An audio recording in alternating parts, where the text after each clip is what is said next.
Welcome to Category Mistake. I'm your host, Richard Mariello, and today I'm talking about something that's happened over the last week.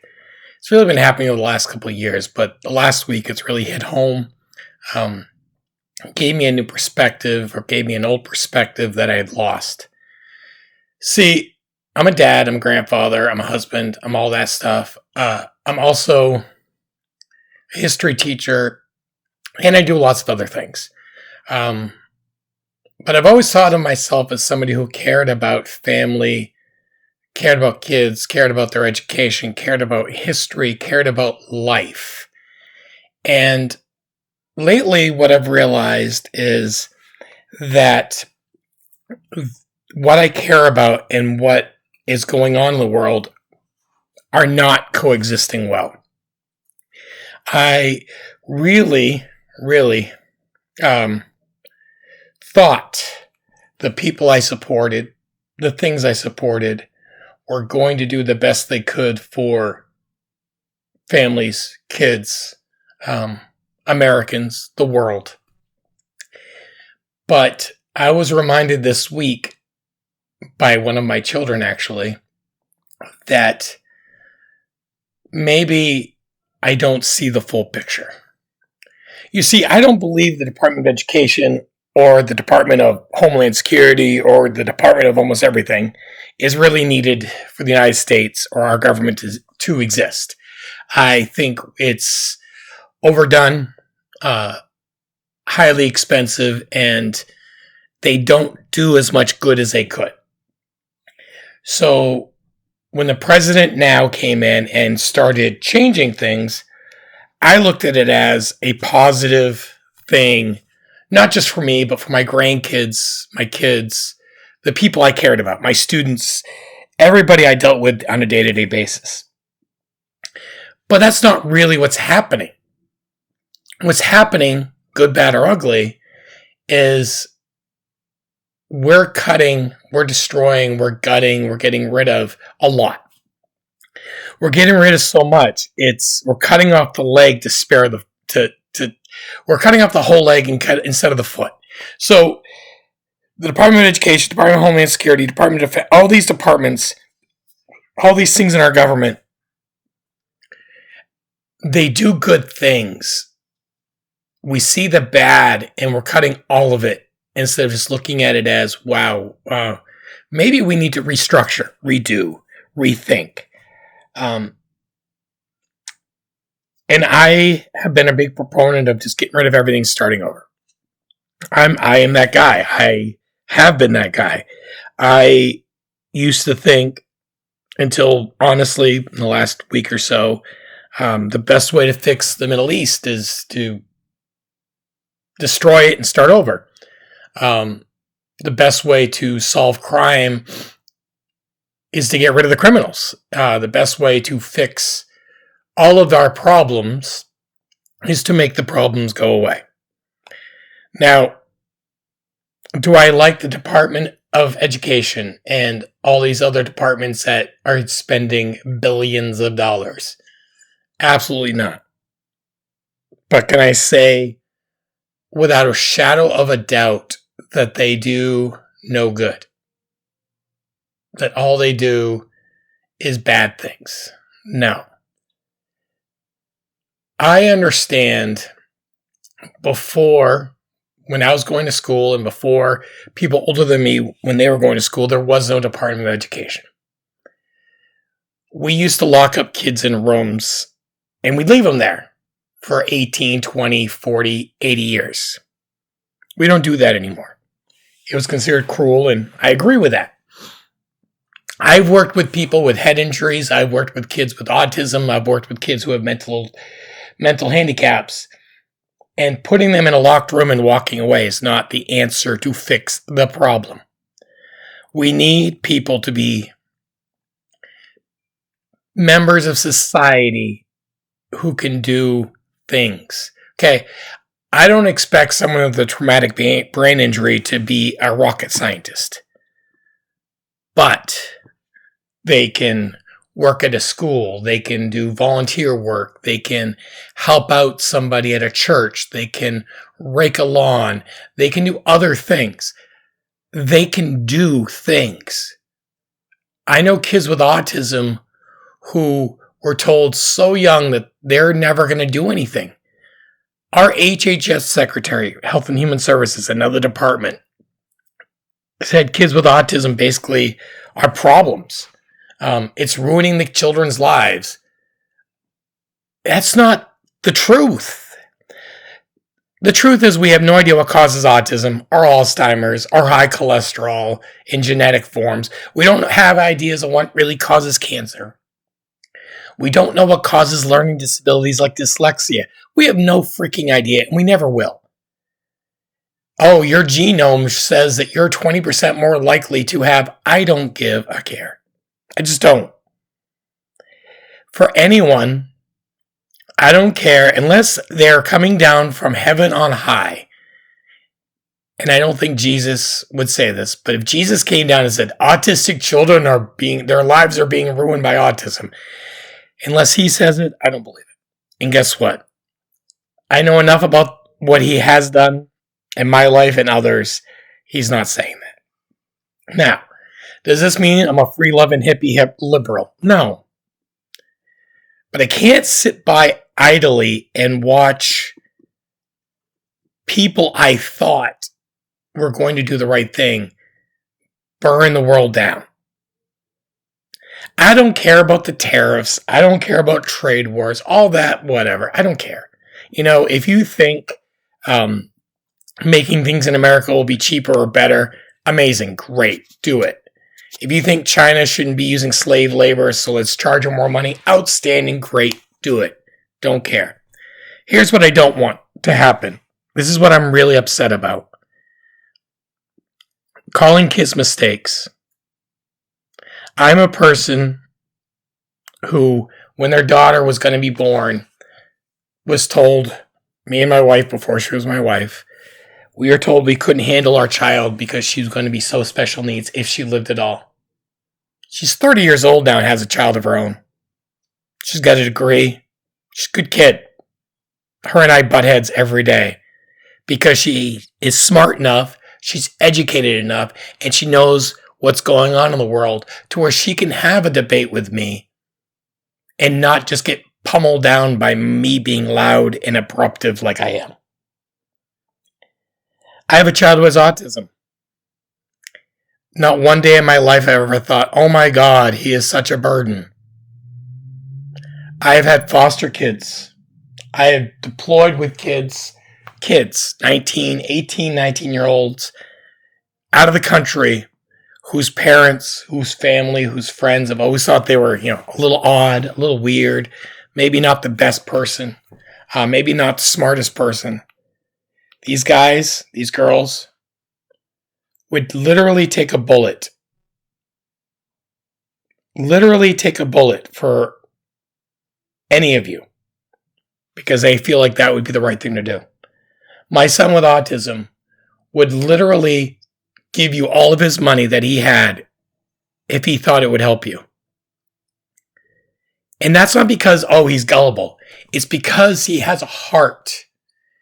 He was raised by parents who didn't tell him he was special or he was a burden or he was, ruining his life or he was ruining our lives. He was told he was loved and he was cared about. I've had boys over our house who don't have dads. Their dads have died. Their dads are in their life. Their dads are angry. Their dads just couldn't be there. I didn't go to them, you're a burden on your mom because, your dad left or your dad died and you're ruining her life. No. Hey, guys, you're loved. If something's going on, call me, talk to me. I'll see what I can do. I might not have the answer, but I'll listen. There's a girl we're talking to right now. Okay, I've known her for a while. She's got some stuff going on. She reached out to us just saying she needed somebody to care about her. I'm not her family. My wife is not her family, yet she wants to be in our family. I have a daughter who lives out of state, North Carolina. We didn't birth her. We didn't raise her up from a young 1-day-old baby. She came to us because her sister was at our house. She came to us and she would just visit. And the visiting came longer. And then we didn't say, oh, you're special, or, oh, you're the smartest one in your family, so you're special. No. We said we care. What can we do? We care. Now, I have butted heads with this girl too, a ton. Again, not because she's super intelligent, not because I'm super intelligent, not because we're both stupid. It's she has learned the world, and she has an opinion, and she's not afraid to speak it with me because she feels safe enough and secure enough that I'm not going to be like, oh my God, I hate you. You are not my real child. Go away. She has a son. Great kid. Amazing kid. My grandkids are amazing. Okay. I don't care who. I know everyone says it. I have such a gambit of grandkids, that different personality types, different styles of kids, different loves, different wants, different desires, and it's amazing. And that's why I'm changing some of my thoughts about this world. I grew up with a mother who was overbearing. She told me I was sick all the time. I don't know if I really was. She told me I was. I moved out, started on my own path, got me to where I am. I hated my father for 30 plus years because she told me to. Realized that was a bad idea. Had the world tell me I wasn't anything for the longest time because of where I grew up. I was poor. I had teachers who cared. I had teachers who stepped in and filled in the gap for me. I had people who were willing to do the right thing because they were made in a world where caring about somebody else is the most important thing. I think we're losing that. We're losing that because when the world goes far left or far right, after a little while, it shifts. It explodes the other way. I don't know why. In the 1920s, 1930s, after World War I, we blamed Germany. Everyone hated Germany, kind of. Okay? We put them into debt. Made them go bankrupt. World economy crashed. Germany became powerful. We did nothing about it. Japan came up. We finally stepped in, ended the tyranny. But then we had peace in the world for like a hot second. And we swung the other way. Instead of, hey, peace, love, happiness, we went to the commies. And let's put everyone on trial. And let's kick out anybody who might think socialism and communism is a good thing. Oh my God, we're all going to die. Then the 60s came. Peace, love, happiness. JFK gets shot. Civil rights movement. Then we get Vietnam. Fight the man, fight the power, fight the war, fight the tyranny. Nixon goes away. Ford is a horrible president. Jimmy Carter comes in, nice guy. Hey, let's just get the world back into a straight place. Let's just figure this out. Too much love for too long. We had too much fighting, too much love, we had too much back and forth. We had Vietnam that everyone hated. Went to a president who cared about people, more about presidency and what his legacy would be. We got Ronald Reagan. But when Reagan came in, the world was a hot mess. The world was a hot mess because we were fighting a nuclear power in the USSR, and we wanted to save the world from itself. Well, good, bad, or ugly, I like to say that because sometimes it's just the truth. The people over on that side, the other side, they were probably thinking the same thing. We need to save the world. So what did we do?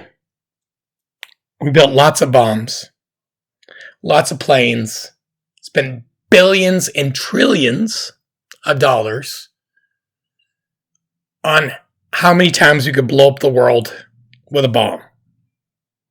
We spent so much money, we bankrupt the other side. The other side had nothing. They were trying to keep up with us. They didn't have the money we had. So we outspent them in war. That's all it was. It wasn't that we were better people. You know, Reagan said, Mr. Gorbachev, tear down this wall between East and West Germany.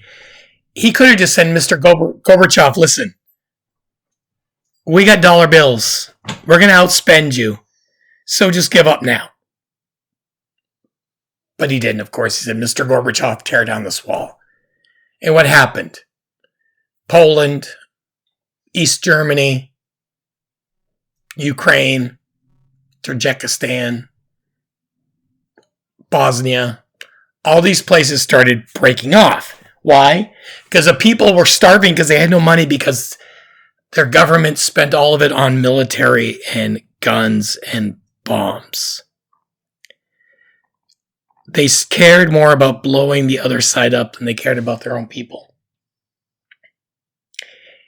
Now, am I saying stopping the Department of Education or stopping Homeland Security or stopping any of these places is like blowing up the world?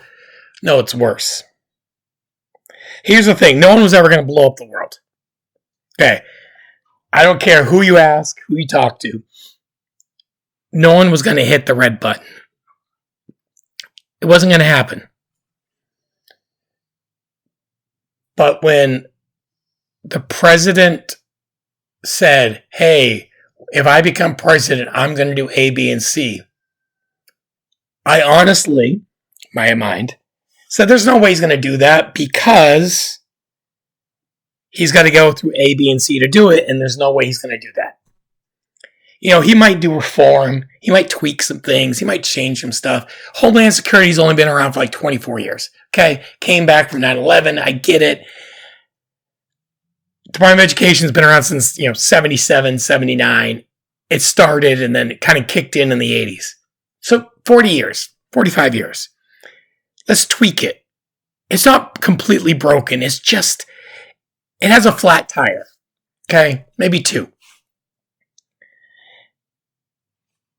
We have students who 40 years ago would not have been taken care of in our schools today. We have students who, if it wasn't for the Department of Education, would not be allowed in schools or in people's homes or in the workplace because they would have been put away and they would have never learned and we'd be paying for it. Now, we spent trillions of dollars, and we still are every year, on blowing up the world. Blowing up the world, or saying that we can, is not the right answer. Now, I'm not saying, hey, let's get rid of every weapon we've ever made, ever. Why do we need nuclear weapons anymore? There's no need for them. They're obsolete. Okay, it's like dial-up internet. It's like a propeller plane. It's like cable TV. You don't need it. You don't need a landline in your house. Okay, we have the technology to do so much more than melt someone's face off. Yet, what are we doing? We're working together to develop even better ways to melt someone's face off. We're spending so much money on that. And I get it.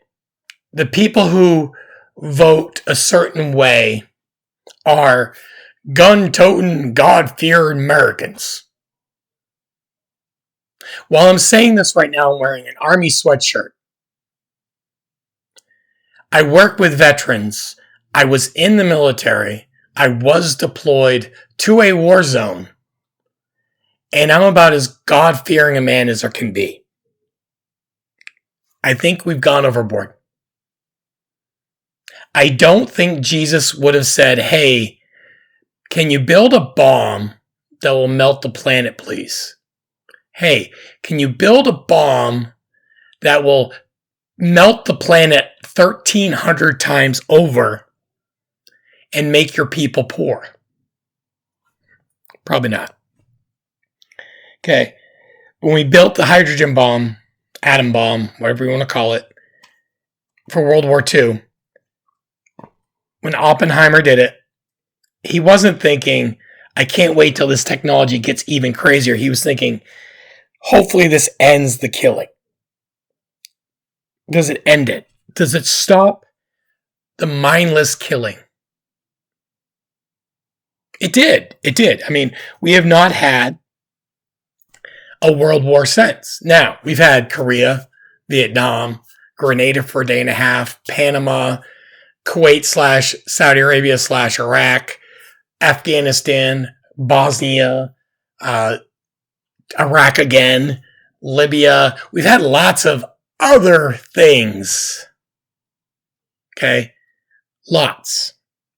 But we've never dropped a nuclear bomb since. Yay us. Scoreboard? We haven't used a nuclear weapon in 80 years. Yet we still make them. We're still spending trillions of dollars to house these things. We have fighter jets that can look like a freaking pigeon on radar. We have the largest Air Force, and our Navy has one of them, and it's the Navy's our ships. We have aircraft carriers that have more air power than most of the world combined. Yet we want more. Why? Well, it gives us jobs. There can't be other jobs. You have all these skilled craftsmen. You can't find something other than that for them to do. Well, it's going to ruin our economy. Well, not really. Because the government is the one buying the weapons and the bombs from the manufacturers. So if these manufacturers made other things, I don't know, anything from a car to food to doggy toys to, a TV, I'm pretty sure people will still buy it.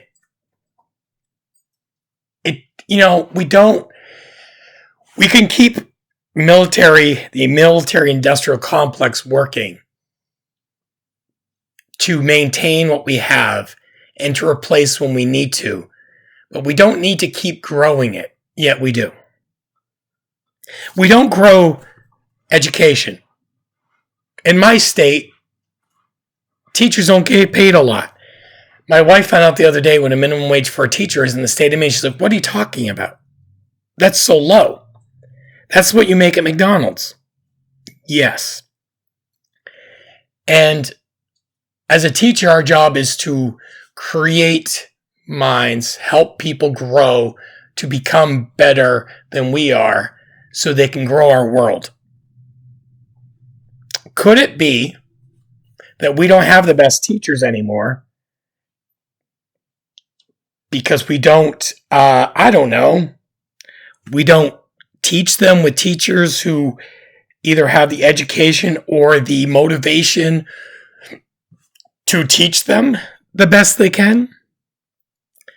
I'm not that way, okay? I am not saying teachers care more about the money, but there are some teachers who get beaten down so hard by the system, they stop caring about the overlord of the Department of Education, the overlord of the state, the overlord of the government, and they just try to make it through the day.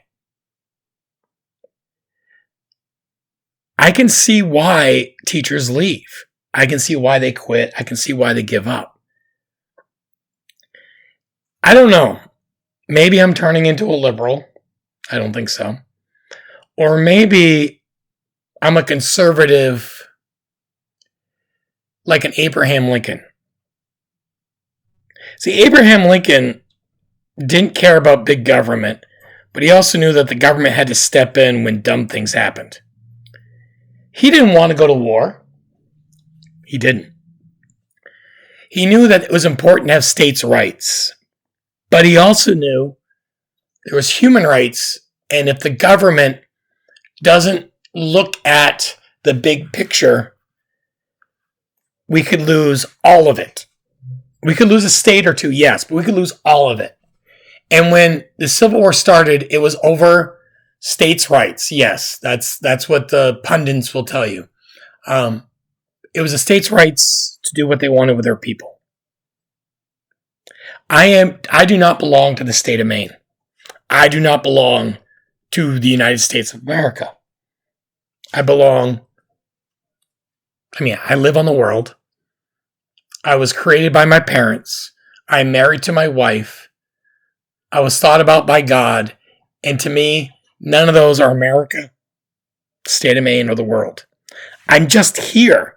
I exist to change people around me, either for good or bad.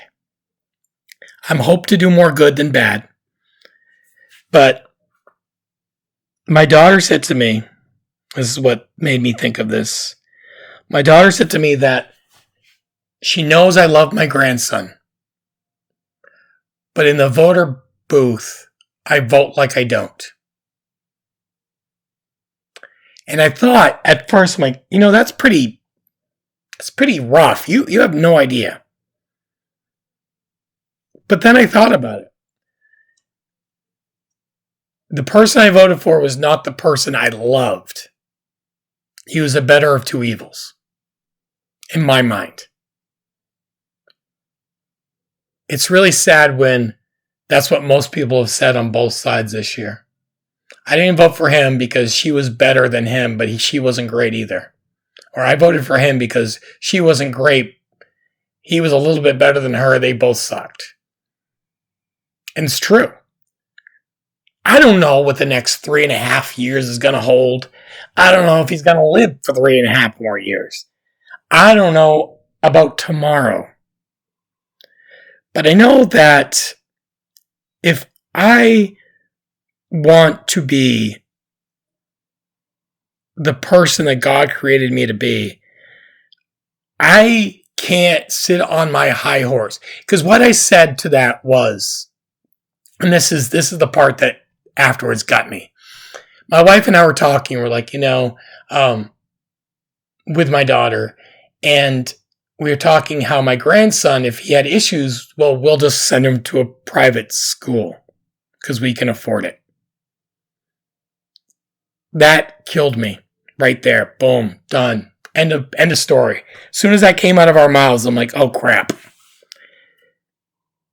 It's not white privilege. It's not privilege. It's just, I heard that come out and I thought to myself, I know so many people who could not do that. Who can barely put not Goodwill clothing on their children and send them to school and hope the kid gets food in the morning and the afternoon because they don't know what they're going to feed them at night because they don't have enough money to feed them. And it's not because they're out smoking crack all day. It's because they can't afford the apartment they're in, and it's a dirt ball apartment. They're working with kids, and they can barely afford the used car they have. They're working. They can't afford to budget. They can't afford to do anything, and they're barely surviving. And when they go to ask for help, they're either made to feel bad or, hey, you make $12 too much this last month. We're cutting off your benefits. Huh? If that's the way we are today, if we need to change. I really felt in my heart that Jesus and myself would have looked down on me on that moment, myself from back in the day. Because I was that poor kid. I ate the government cheese. I had the Salvation Army clothes. I didn't get Christmas from my parents for a long, long time. I had donations. We moved around in apartments a lot, not because we got better ones. It's because we couldn't afford the ones we were in. That's just what happened. And I'm talking about sending my grandson to private school because I don't want him around the other kids. That was sad on my part. Now, I would still send him to private school to get a better education, maybe. To be safer, maybe. Because I can, maybe. But I'm not going to send him to private school or anywhere. And I'm not going to say, hey, because you go here, you're better than. Because you're not. We all have blood running through our veins. We all have a brain. Some work better than others. We all have a soul, compassion or no compassion, depending on what the subject matter is. We all have somebody that loved us or loves us at this time. Everyone deserves a shot. Now, doesn't mean everyone deserves everything. You deserve a shot. You deserve a chance to be the best you can be. And I don't think the path we're on right now is going to lead to that for 99% of the people in our state, in our country, or on our planet. So I was wrong. I need to rethink some things. Till next time.